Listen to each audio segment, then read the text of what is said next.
Welcome to TheoTrade. This is Don Kaufman doing the weekend update here on January 7th, 2017.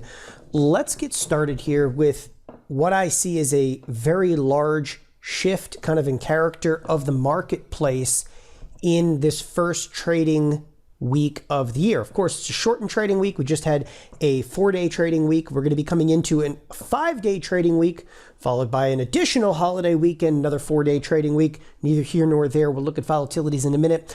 But allow me to say what has been a kind of monumental shift here on a number of fronts this first week of the trading year.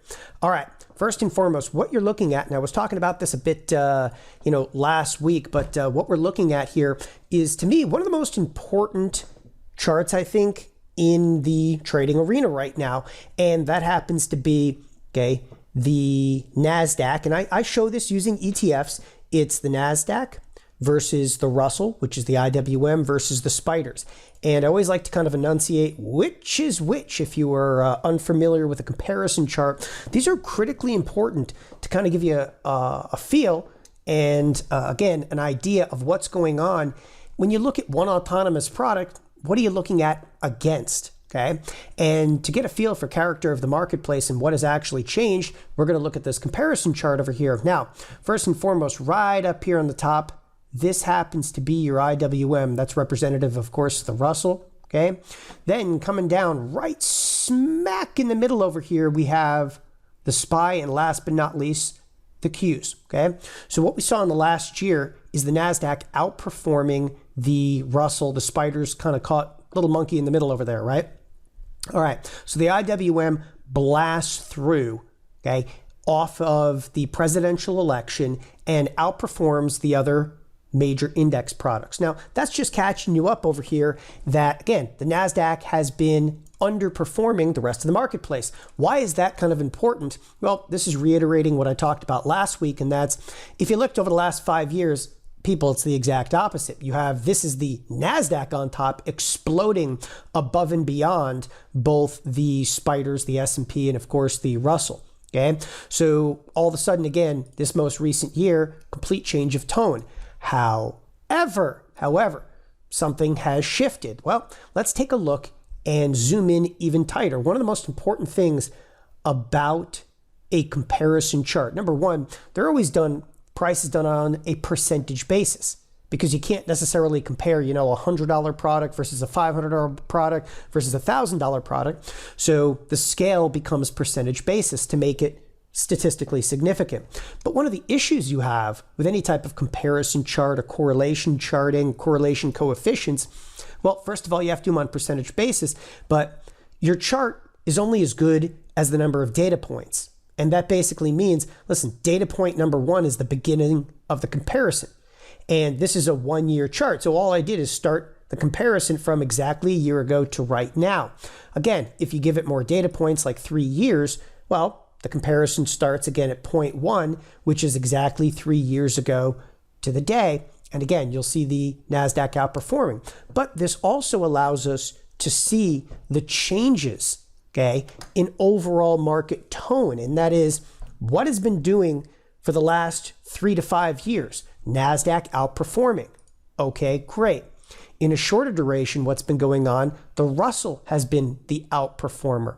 Once again, this week, we saw a major change in the tone of the markets. Since the presidential rally, the Russell has been wildly outperforming the other marketplaces. However, let's take this in to a tighter time frame. Let's go right to a 1-month daily, all right?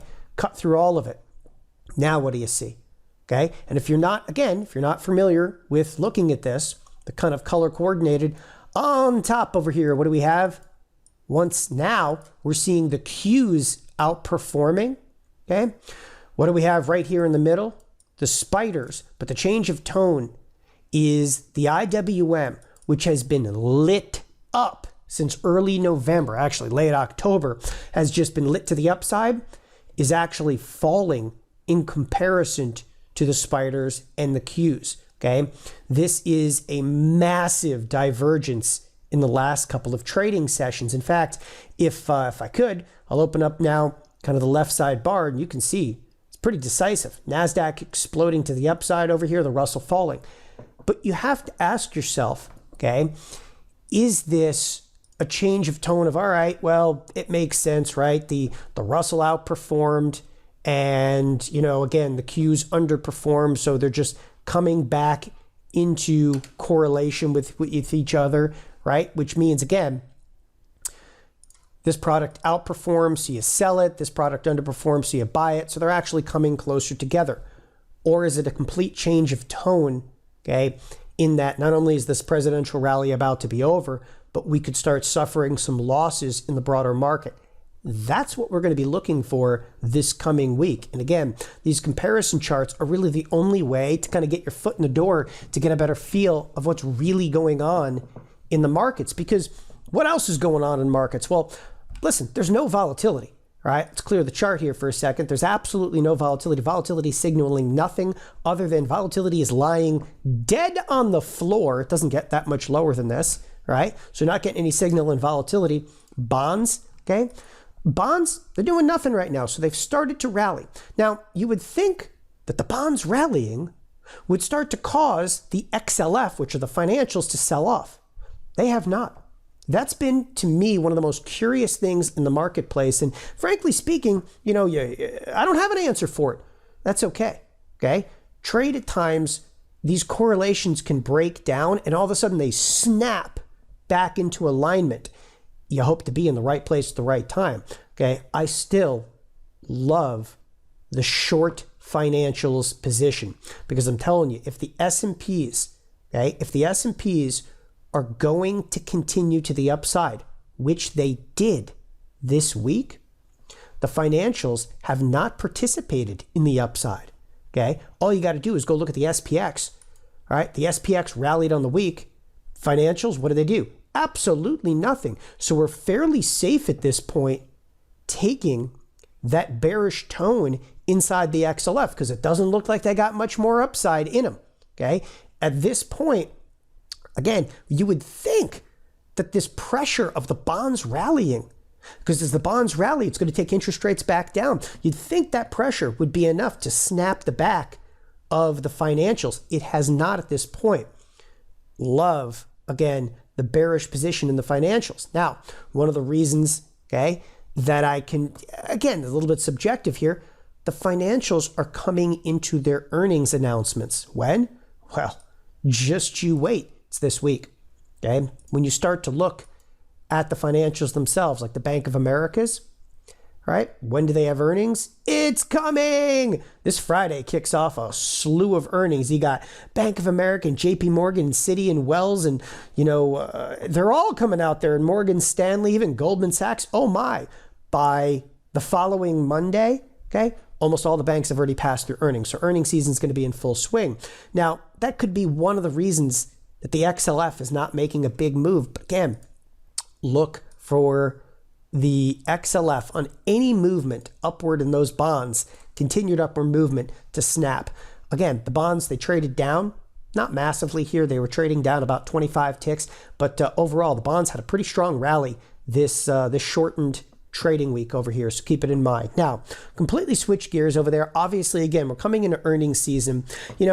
I know a lot of people like, hey, can you talk about Apple? Can you talk about Google? Absolutely not. Listen, they're coming into earnings. Earnings are a coin flip away, okay, from disaster or you're being a hero. So until we start coming right up until their earnings and we can build earnings trades, I hold off, okay? Well, what's the point over there? If you want to gamble, you trade earnings. If you want to trade, okay, you look at correlations, you look at, again, these relationships in the bonds versus the financials, all right? Right now, all I have to tell you about the Facebooks, the Apples, the Googles, the Amazons, they're rallying, okay? However, they have been the weak point in the market for the last year. And we just saw that again in the correlation chart. They're rallying prior to their earnings announcements, which, could it be the buy the rumor, sell the news? Hey, absolutely. We'll see how their quarters are going over there, especially, you think about some of these technology companies, people, there's been a really strong dollar lately, okay? This strong of a dollar, sure, it backed off a little bit this week, but this strong of a dollar, you would think that would impede upon earnings results okay, in this final quarter of 2016. And we're going to see if that's going to impact a lot of the stocks in the S&P 500. Again, namely something like Apple, which again has a huge amount of product sales that are in and outside of US dollars. Again, a strong dollar is not necessarily a positive thing for many of these technology companies. And that's, again, many of the service companies, anybody that's doing business overseas. I always think of companies like Starbucks out there. Anybody doing business, again, overseas can have a drastic impact. The reason I pick on Starbucks, they have to deal with a commodity and they have to deal with overseas business, right? Commodity, coffee. All right, onward and upward over here. One of the other questions I've been getting a lot, okay, has to deal with selling premium. Some people are just bent on the idea, I got to sell premium, I got to sell premium. Well, if you're going to sell premium, I've been talking to, again, many clients about this, okay? What we've been seeing for the last, 2 years is we do nothing, we do nothing, we do nothing. We make a 3 sigma move, do nothing, do nothing, do nothing, 3 sigma move. That basically means, are there periods of time in here where you could sell premium effectively? And the answer is, yeah, you'd sell premium effectively here, then you get ripped apart. Then you sell premium effectively here, okay? And then you got ripped apart where? Right after the election, okay? You thought it was over. Oh, you got ripped apart again. But we might be, again, in a more stable period right now. I say might be. So if you're absolutely bent on selling premium, one of the most important things I think to put into perspective right now is you can't put a lot of risk on the table in doing so. All right. So if we're going to sell premium, I don't want you to have the idea of going out like really far in time and, let's sell something for $1 and risk 9. You got to get that out of your head. Okay. If you're going to sell something for $1 and you're going to risk 9, the problem that we've had is, again, and I'm not into the back testing and so forth. Listen, I don't need to back test this. Okay. I know that if you sold an iron condor, you sold something and risked $9 or risk $8, okay, it was a catastrophe in 2016. You got ripped apart and you lost the $8. Come on, there was nothing you could do when a market moves from roughly 2,000, okay? And you know what? It literally moved from 2,000 and a few days later is sitting at 2,100. You think it's over and then, oh no, I'm going to be okay. And then boom, we're sitting at, 175 points higher in ultimately 10 trading days. Oh, but that's okay. Then it happens to you again from 2,100 all the way to 2,200 in a handful of trading days. Selling premium, people, that's how I built my trading career. It hasn't been pretty. However, if you're absolutely bent on selling premium, okay, Doc Severson has been talking a lot in the TheoTrade chat room lately about going out there and using lower probability iron condors. And frankly, the idea, it's viable. And I went through and I haven't just necessarily, I don't do like back testing over there, forward test strategies and so forth. But what's viable, okay, in a, what I'll term low probability iron condor. And let me kind of exemplify this. So what you're looking at over here is the SPX trading at 22.76. We're just going 6 days out, right? This is an option that expires on Friday. And this is what a low probability iron condor looks like. I'm literally going only about $10 out of the money. I'm selling the 22.85s, buying the 22.95s, okay? So what this happens to be right here, that's a $10 wide spread, okay? But it's only what? Well, it's less than $10 out of the money. Then simultaneously, we're going out and selling another $10 wide spread, okay? And that one, it's only about $10 out of the money as well. So I'm trying to make it equidistant. It looks something like this, okay? We'll look at the risk graph in a moment, okay? But I'm just sketching the risk graph for you. All the iron does is you can make as much as $5, but you can only lose $5. Now, there's the credit of $5. The key to this is a very simple idea. Here's where the market happens to be, right? The market migrates up, the market migrates down, but over the next, 6 days, we're expected to be inside of a 22-point range. This is a sell and bail iron condor. What it means is you're selling the iron condor. The iron condor, theoretically, okay, risking $5 to be able to make $5 only has about a 50-50 shot of making 1 penny or more. That's it. That's the way probabilities work in an iron condor. If you collect $5 and you can lose $5, and you can only lose $5, right? Because you can't lose on both sides of an iron, right? You can lose on one side or the other, but you're not going to lose on both sides, because the last time I looked, we could be down below what? We could be below 22.55. We could be above 22.95, but you can't be below 22.55 and above 22.95 at the exact same time. But all you want to do with this iron condor, you sell it for $5, and you hope that over the course of a week, we migrate to the upside, we ping back down, we migrate to the upside, you come back into alignment. You want to try to capture, okay, about 30%, okay, of the $5. That's it. You're not going to keep the whole $5 credit. All you want to try to do, sell, collect about 30%. So you're going to sell the iron, right? And then what's 30%? Well, 30% basically of a $5 credit, what is that, about $1.50? Okay, so you want to try to collect and keep about $1.50 on this trade. So you go out there and you sell the iron for $5. You can immediately put a GTC order in, that's good till canceled order, to buy it back for $3.50. Now, what's the worst that's going to happen to you? Well, the worst that's going to happen to you, market's going to explode higher or the market's going to explode lower, and you're going to lose a full $5. Okay. But most of the time, what we're seeing right now are these extremely, chopped out range bound markets followed by violent moves, right? I mean, legitimately, what we've seen in markets lately is weeks and weeks of chop, chop, chop, chop, chop, chop, chop, chop, explode higher, right? Chop, chop, chop, chop, chop, explode higher. If we're going to explode higher, I'd rather see you lose, okay, a moderate amount, $5. Now, in the SPX, that's $500, but you can't, I'm telling you, you can't go out right now and do an iron condor and risk 8 to make 2, or worse, risk 9 to be able to make 1. Putting that $9 at risk is too much. What you want to have happen here is you make 30%, you make 30%, you make 30%, you make 30%, okay? And all of a sudden, when you get ripped apart, you get ripped apart for the $5, okay?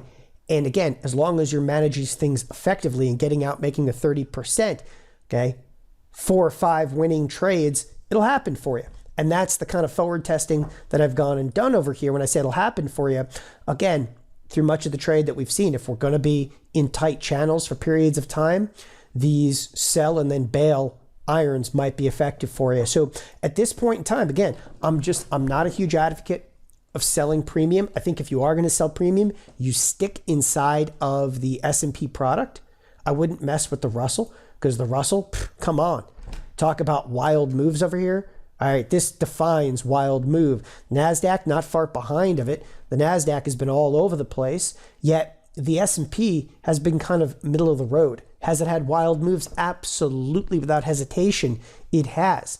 Nevertheless, it's been more stable than the other two major index products, but that could be, okay, a reasonable trade for the next couple of weeks if we're going to be in a rather tight range. Remember, earnings are coming up. Earnings don't necessarily drive index products wild out there, right? Doesn't mean, if you look when earnings are coming out, that doesn't necessarily drive the S&Ps higher or lower, okay? The irony is during earnings times, the index products have tendency to moderate more, okay? The wild moves actually have tendency to come between the earnings periods. That is statistically speaking, looking back at about 15 years of data. So with that, you have a lot to think about this coming week over here.